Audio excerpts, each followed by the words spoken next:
నమస్తే, నా పేరు డాక్టర్ కేసీ గౌతమ్ రెడ్డి. నేను consultant oncologist at Amor hospitals and cancer shield private limited. ఇప్పుడు మనము క్యాన్సర్ యొక్క ముఖ్య లక్షణాల గురించి మాట్లాడుకుందాం. క్యాన్సర్ యొక్క ముఖ్య లక్షణాలు ఏంటి అంటే గడ్డలు రావటం, అంటే ఏదన్నా స్వెల్లింగ్ మామూలుగా ఉండేదానికంటే చాలా పెరిగిపోవటం అన్నది మోస్ట్ కామన్ క్యాన్సర్ యొక్క సిమ్టమ్. అది కాకుండా చర్మం రంగు మారటం, అప్పుడప్పుడు పుట్టుమచ్చలు పెద్దగా కావటము, లేకపోతే ఒక పుండులాగా మారటము, ఇవన్నీ కూడా క్యాన్సర్ లక్షణాలు. బరువు చాలా పెరిగిపోవటము లేదా బరువు చాలా తగ్గిపోవటము జీర్ణాశయ క్యాన్సర్ యొక్క లక్షణాలు. తినలేకపోవటము, తిన్నది లోపడలేకపోవటము అన్నది మనం తిన్నప్పుడు యూసోఫేజియల్ క్యాన్సర్ యొక్క లక్షణం. మిగతా సిమ్టమ్స్ బాగా అలసట రావటము, రాత్రిపూట చెమటలు బాగా రావటము, ఎక్కువ సార్లు టాయిలెట్కి వెళ్ళటము, లేకపోతే టాయిలెట్ కాన్స్టిపేషన్ ఉండటము, మలబద్ధకము, విరేచనాలు బాగా కావటము, ఊపిరి తీసుకోవటానికి ఇబ్బంది, అరగటానికి ఇబ్బంది, ఇవన్నీ కూడా క్యాన్సర్ లక్షణాలే. కానీ ఇలా ఉన్న వాళ్ళందరికీ క్యాన్సర్ వస్తుందని కాదు. ఇలా ఉన్నప్పుడు కాస్త జాగ్రత్తగా ఎందుకు వస్తుంది అని తెలుసుకోవటం చాలా ఇంపార్టెంట్. చాలాసార్లు మనం ఏం చేస్తుంటామంటే ఇలాంటి లక్షణాలు ఉన్నప్పుడు సరేలే పర్వాలేదులే మళ్ళీ తగ్గిపోతుందిలే అని నెగ్లెక్ట్ చేయటం అనేది జరుగుతుంది. ఆ నెగ్లెక్ట్ చేయటం వల్ల చిన్న స్టేజ్లో ఉన్న క్యాన్సర్ని మనం గుర్తించలేక చాలా పెద్దగా అయినాక గుర్తించేటట్టు చేస్తాం. చాలాసార్లు మీరు కనుక్కుంటారు, అరే మామూలుగా టెస్ట్కి వెళ్ళాను అక్కడ క్యాన్సర్ అని తెలిసింది అని అంటారు. ఈ విధానాన్ని మనం స్క్రీనింగ్ అంటాం. స్క్రీనింగ్లో ఏం చేస్తామంటే క్యాన్సర్ ఉందా లేదా అని ముందే తెలుసుకోవటానికి కొన్ని టెస్టులు నిర్ధారింప చేస్తున్నాయి. ఫర్ ఎగ్జాంపుల్, మహిళల్లో చాలా కామన్గా వచ్చేటువంటి బ్రెస్ట్ క్యాన్సర్ కోసం మ్యామోగ్రఫీ అనే టెస్ట్ చేస్తాం.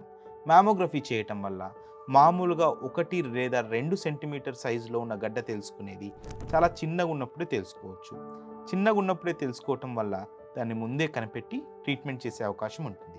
అలాగే స్మోకర్స్, చాలా రోజులు స్మోకింగ్ చేసే వాళ్ళకు CT scan, low dose CT scan అనేది చేయటం వల్ల ముందే లంగ్ క్యాన్సర్స్ని మనం కనిపెట్టే అవకాశం ఉంటుంది. కోలోరెక్టల్ క్యాన్సర్, జీర్ణాశయ క్యాన్సర్, పెద్ద పేగు క్యాన్సర్లని మనం కొల్నోస్కోపీ, ఎండోస్కోపీ లాంటి టెస్టులు చేయటం వల్ల ముందే కనిపెట్టవచ్చు. కాబట్టి ఈ లక్షణాలు ఉన్న వాళ్ళు ముందే డాక్టర్ దగ్గరికి వెళ్ళటం వల్ల త్వరగా క్యాన్సర్ బయటపడి దానికి సంబంధించిన ట్రీట్మెంట్ మొదలుపెట్టి ఎక్కువ ఇబ్బంది లేకుండా మామూలు జనంలాగానే వాళ్ళ జీవన విధాన్ని గడిపే అవకాశం ఉంటుంది. కాబట్టి ఇలాంటి లక్షణాలు ఉన్నప్పుడు నెగ్లెక్ట్ చేయకండి. ఇలా లక్షణాలు ఉన్నప్పుడు మీ దగ్గర ఉన్న ఫ్యామిలీ డాక్టర్ లేదా జనరల్ ఫిజిషియన్ దగ్గరికి వెళ్ళినప్పుడు ఆయన కాస్త అనుమానపడి ఇది క్యాన్సర్ ఉండొచ్చు అని చెప్పినప్పుడు యూజువల్గా బయాప్సీ అనే మాట మనం చాలా వింటాం. బయాప్సీ అంటే ఏంటి అంటే మామూలుగా క్యాన్సర్ ఉందా లేదా తెలుసుకోవటానికి ఆ క్యాన్సర్లో ఒక చిన్న ముక్క తీసి దాన్ని టెస్ట్కి పంపించే విధానాన్ని మనం బయాప్సీ అంటాం. అలా బయాప్సీ చేయటం వల్ల మనకున్న గడ్డ నార్మల్ గడ్డనా లేకపోతే క్యాన్సర్ గడ్డనా అన్నది మనకు నిర్ధారణలోకి వస్తుంది. అలా నిర్ధారణకు వచ్చిన తర్వాతనే మనం ట్రీట్మెంట్ చేస్తారు. కొన్నిసార్లు మనం బయాప్సీ లేకుండా కూడా ట్రీట్మెంట్ చేస్తాం. అది ఏంటి, ఆఖరి స్టేజ్లో ఉన్న పేషెంట్స్కి బయాప్సీ కాకుండా CA-125, CA-19.9, ఆల్ఫా ఫీటోప్రోటీన్స్ అవన్నీ చాలా ఎలివేట్ అయి ఉంటుంటాయి. బయాప్సీ చేయటం చాలా కష్టంగా ఉంటుంది. మనం వేరే ఇమేజింగ్, వేరే టెస్టులు అలా క్యాన్సర్ ఉందని కనిపెట్టి కూడా ట్రీట్మెంట్ చేసే అవకాశం ఉంటుంది.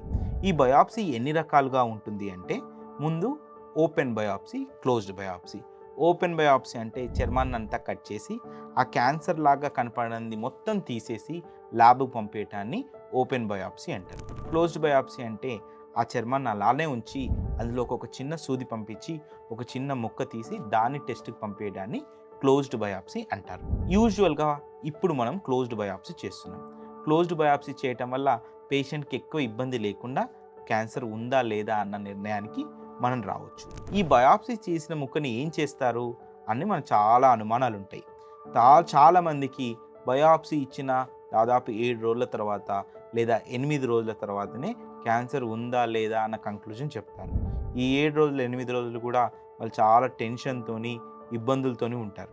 ఏం జరుగుతుంది ఈ బయాప్సీ తీసుకున్న తర్వాత అంటే ఈ బయాప్సీ తీసుకున్న తర్వాత దీన్ని ప్రాసెసింగ్ అనే ఒక మెథడ్ చేస్తారు.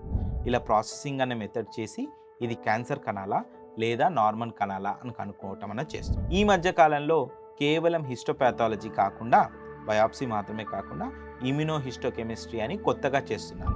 ఆ ఇమ్యునోహిస్టోకెమిస్ట్రీ అంటే ఏమిటంటే క్యాన్సర్ ఉందా లేదా తెలుసుకోవటం కాకుండా ఒకవేళ ఉంటే ఆ క్యాన్సర్ యొక్క లక్షణాలు ఏంటి, ఎలా బిహేవ్ చేస్తుంది, ఏ టైప్ ఆఫ్ క్యాన్సర్ అని తెలుసుకోవడానికి ఇమ్యూనోహిస్టోకెమిస్ట్రీ అన్న పరీక్ష కూడా ఈ మధ్యలో చేస్తున్నాం. కొన్ని క్యాన్సర్లలో, ఎస్పెషల్లీ బ్లడ్ క్యాన్సర్లలో ఫ్లో సైటోమెట్రీ, బ్లడ్ శాంపుల్ తీసుకొని ఫ్లో సైటోమెట్రీ అనే ఇన్స్ట్రుమెంట్ వల్ల దాన్ని ప్రాసెస్ చేయటం వల్ల బ్లడ్ క్యాన్సర్లో ఎలాంటి క్యాన్సర్ అని కనిపెట్టే అవకాశం ఉంటుంది. ఇవి కాకుండా కొత్తగా జన్యుపరమైన పరీక్షలు కూడా మనం ఈ బయాప్సీ తీసిన దాంట్లో చేస్తాం. ఏంటి జన్యుపరమైన పరీక్షలు, అసలు జన్యువులకు క్యాన్సర్కి ఏంటి సంబంధం అన్న అనుమానం చాలామందికి రావచ్చు. దీనికోసం మనం తెలుసుకోవాల్సిన విషయం ఏంటంటే, ముందుగా క్యాన్సర్ ఎలా వస్తుంది అన్న విషయం గురించి మనం మాట్లాడుకుంటాం.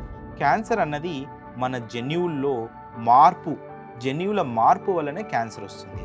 అంటే మనం తిన్న పదార్థం కానీ, వంశపారంపర్యంగా కానీ, జీన్స్లో చేంజెస్ వల్ల, జీన్ మ్యూటేషన్స్ వల్ల క్యాన్సర్ వస్తుంది. అలా జీన్స్ మ్యూటేషన్ వల్ల క్యాన్సర్ వస్తుంది కాబట్టి ఏవైతే జీన్స్ మ్యూటేట్ అయినాయి అనేవి తెలుసుకోవటం వల్ల అది ఏ రకమైన క్యాన్సర్, ఈ జీన్ మ్యూటేట్ అయినప్పుడు ఆ మ్యూటేట్ అయిన దానికి మనం ఏమైనా ట్రీట్మెంట్ ఇవ్వగలుగుతామా అన్న కొత్త రకమైన క్యాన్సర్ ట్రీట్మెంట్ పద్ధతులు వచ్చాయి. అందుకోసమే ఈ జీన్ మ్యూటేషన్ కనిపెట్టడం అన్నది ఈ మధ్య కాలంలో అనివార్యం అయిపోయింది.